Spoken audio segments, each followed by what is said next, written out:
3600 or 3700 class access point where you can walk around, pull down APs from the ceiling, and maybe every third AP, because LTE has a much greater coverage area than Wi-Fi does, and every third AP you can just plug in a cellular radio onto the back of it and commission the system. So it's really designed to eliminate construction costs completely and allow radios to just be plugged into the back of existing infrastructure. So essentially what Art is telling you is if you go to a building that has a Cisco Aeronet network installed with power over Ethernet, you go to every access point and you clip a module to it and connect it. It gets its power from the access point. You don't have to run a new wire.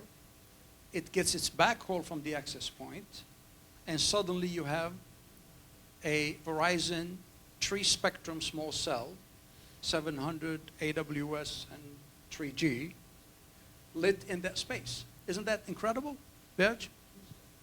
Yeah, 2. 2 spectrum? Yeah. 2 channels. Okay, 2 spectrum.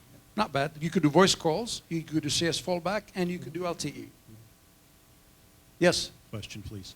In that scenario, attaching the licensed LTE access point into the existing enterprise LAN, then is that not an issue between, in this case, the mobile operator, their packets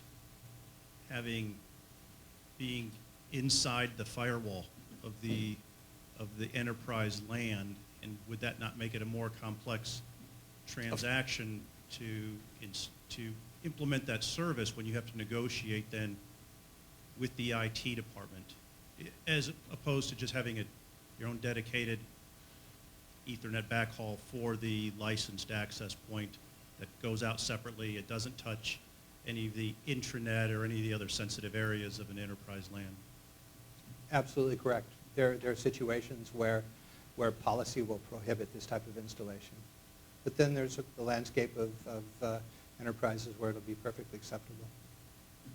You guys apply tunneling to go through as well? Yes, all IPsec. Yeah. All right. And Eric, when he clips those, yeah, go ahead. He says, I think we're done. One more question? No? Okay. Cut? Cut. We finished? Really? Well, I'm going to ask one more question. You're the chairman, right? You can let me ask one more question?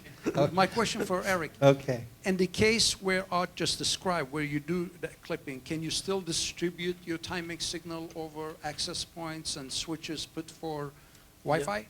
Yeah, because the product I described connects to an enterprise switch or the carrier switch. And you do that using multicast?